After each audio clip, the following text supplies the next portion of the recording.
Ambuá. Ambuá. Hay Ajá. muchas personas que son Ambuá. ambuá y a veces yo me incluyo también.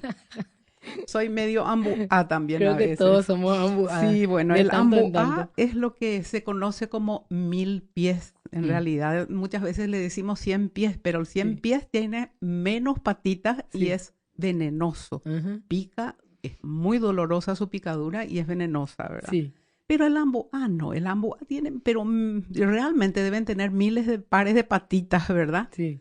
Y no es agresivo, no es venenoso.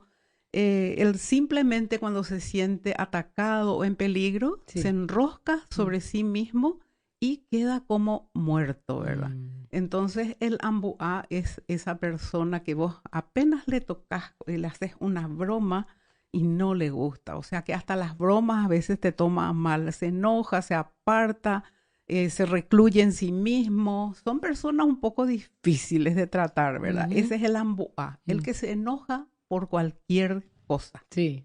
Se y hace ya un se rollito aparta. y queda ahí. Así es.